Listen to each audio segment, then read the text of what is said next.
warahmatullahi wabarakatuh. Perkenalkan, nama saya Rangga. Saya adalah perwakilan dari kelompok 5. Dan di sini saya akan menjelaskan tentang berbagai kasus korupsi di berbagai mata hukum yang ada di Indonesia saat ini. Nah, perkenalkan dulu bahwa nama saya adalah Rangga Putra Pratama, dan saya di sini akan menjelaskan tentang sekilas apa itu sebuah korupsi.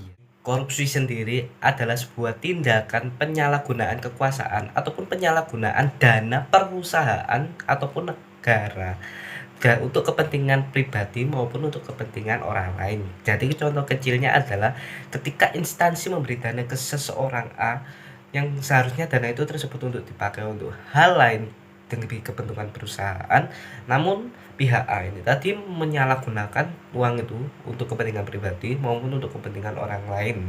Jadi seperti itu, penyelewengan dana lah istilahnya. Dan untuk kasus korupsi sendiri itu memiliki banyak faktor yang terjadi, dan faktor utamanya sendiri adalah oleh manusia itu sendiri.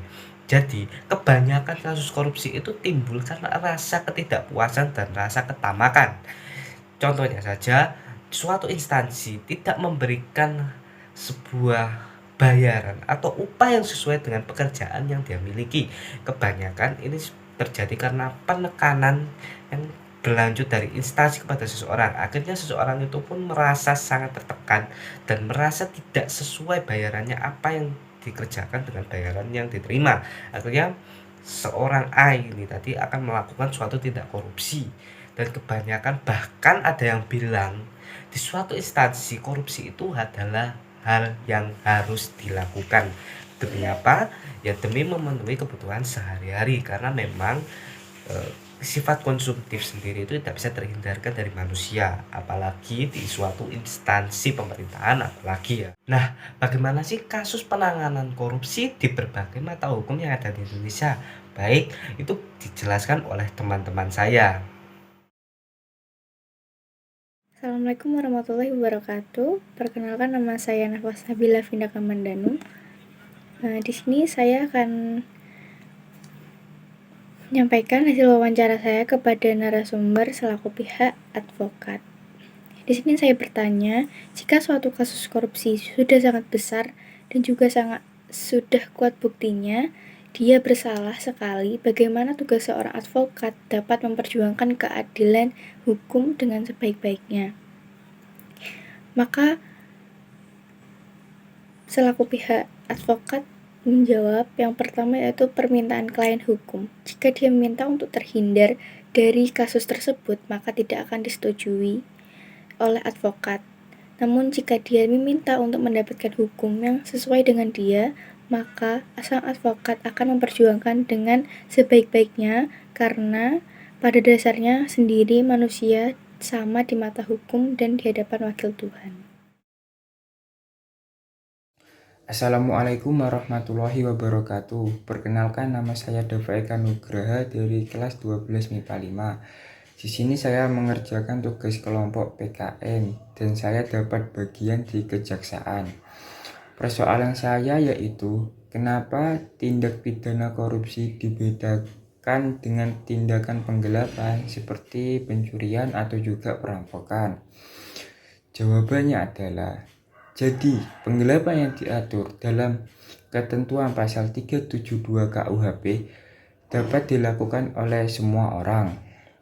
Sementara penggelapan yang diatur dalam UU Tipikor merupakan penggelapan yang hanya dapat dilakukan oleh pegawai negeri dalam jabatannya. Selain itu, tindak pidana korupsi dibagi dalam 7 bentuk, di mana penggelapan dalam jabatan hanya salah satu dari bentuk tipikor. Sekian dari saya, terima kasih. Wassalamualaikum warahmatullahi wabarakatuh. Perkenalkan, nama saya Dwi Srentias. Di sini saya akan menyampaikan hasil wawancara saya bersama pihak kepolisian. Di sini saya bertanya kepada Bapak Syafaat selaku narasumber pada pihak kepolisian. Yang saya tanyakan terkait isu-isu tentang masuk akademi polisi yang katanya banyak orang masuk lewat jalur orang dalam, sedangkan kepolisian sendiri sebagai penegak aparat penegak hukum. Dan bagaimana tindakan atau tanggapan Bapak sebagai anggota kepolisian terkait isu-isu ini? Menurut beliau, isu ini itu sudah biasa didengar. Sistem sudah dibuat sedemikian katanya, tapi jika masih ada salah sana sini, itu bukan salah sistemnya, tetapi salah orang yang mengadakannya atau menyelenggarakannya. Bisa disebut panitianya. Padahal dalam seleksi ini tuh sudah melibatkan banyak sekali organisasi masyarakat, orang tua, siswa, dan penegak hukum yang lainnya. Pada saat melakukan seleksi, siswa itu sudah diberi link atau web yang nantinya akan dapat bisa melihat hasil ranking atau skor. Dan jika terjadi kekeliruan atau kecurangan dalam penilaian, siswa ini bisa melapor. Begitupun juga orang tuanya itu bisa melapor dan meminta pengajuan. Setelah itu bisa dilakukan pemeriksaan. Jika hal tersebut terbukti benar adanya kecurangan, maka orang yang disuap dan orang yang memberi suap dapat ditangkap, karena hal ini itu termasuk tindak gratifikasi atau tindak pidana korupsi. Tindakan gratifikasi sendiri terjadi jika pihak pengguna layanan memberi sesuatu kepada pihak pemberi layanan tanpa adanya penawaran atau transaksi apapun. Biasanya tindakan ini akan diberikan sanksi, yaitu pidana penjara seumur hidup atau pidana penjara paling singkat 4 tahun dan paling lama 20 tahun. Pidana denda paling sedikit 200 juta dan paling banyak sekitar 1 miliar rupiah. Sekian. Assalamualaikum warahmatullahi wabarakatuh. Nama saya Dani Satria Bagus Bayi Pradana. Saya perwakilan dari kelompok 5 yang melakukan wawancara ke pengadilan negeri guna membahas tentang masalah kasus tindak pidana korupsi. Di pengadilan negeri, saya mengajukan sebuah pertanyaan mengenai kasus tindak pidana korupsi yang berbunyi, pengadilan negeri merupakan lembaga yang memiliki kewenangan untuk menindak kasus tindak pidana maupun perdata, dan korupsi merupakan kasus tindak pidana. Nah, namun dalam menangani kasus korupsi itu pengadilan tipikor adalah lembaga yang memiliki kewenangan untuk menindaknya. Pertanyaannya adalah, mengapa kok tidak pengadilan negeri saja yang menanganinya? Atau mungkin adakah keterlibatan fungsi pengadilan negeri dalam menyelesaikan kasus tindak pidana korupsi? Jawabannya adalah kasus tindak pidana korupsi masih diselesaikan di pengadilan negeri. Hanya saja pengadilan negeri daerah yang menanganinya. Contoh, apabila ada suatu tindak pidana di Kota Banyuwangi, tindak pidana korupsi di Kota Banyuwangi, maka nanti kasus tersebut akan diselesaikan di Pengadilan Negeri Surabaya. Jadi, apabila ada suatu tindak pidana di sebuah kota, maka perkara tersebut akan diselesaikan di pengadilan negeri daerah atau di tiap-tiap provinsi. Begitu. Terima kasih. Wassalamualaikum warahmatullahi wabarakatuh. Nah, jadi itu dia beberapa penanganan korupsi yang ada di hukum Indonesia. Fun fact aja ya, bahwasanya di beberapa negara di luar negeri, khususnya saja Cina, tindak korupsi merupakan kejahatan kriminal yang sangat berat. Bahkan hukumannya itu bisa sampai ke hukuman mati. Dan untuk kesimpulannya bahwa untuk amanatnya adalah jangan melakukan tindak kriminal apapun itu, apalagi masih berada di bangku sekolah.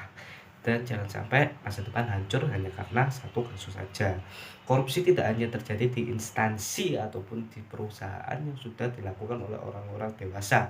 Di sekolah sendiri banyak sekali kasus korupsi yang terjadi, dan di lingkungan kelas saja itu banyak sekali kasus korupsi yang terjadi, apalagi di satu instansi ke sekolahan. Baiklah, terima kasih. Saya Rangga Putra Pratama, perwakilan dari kelompok 5. Terima kasih telah mendengarkan sebuah video kita. Terima kasih. Wassalamualaikum warahmatullahi wabarakatuh. Terima kasih kami ucapkan yang pertama kepada pihak sekolah yang telah memberikan kami kesempatan untuk melakukan kegiatan outing class sehingga kami dapat belajar di luar sekolah secara langsung. Yang kedua, kami berterima kasih kepada guru PPKN Ibu Rini Astuti SPD yang telah mendampingi dan memberikan arahan kami dalam kegiatan outing class ini. Yang ketiga, kami berterima kasih kepada para lembaga penegak hukum, yakni pengadilan, advokat, kejaksaan, dan kepolisian yang telah memberikan kesempatan bagi kami untuk menambah wawasan mengenai kasus tindak pidana dan cara penanganannya, terutama dalam kasus tindak pidana korupsi.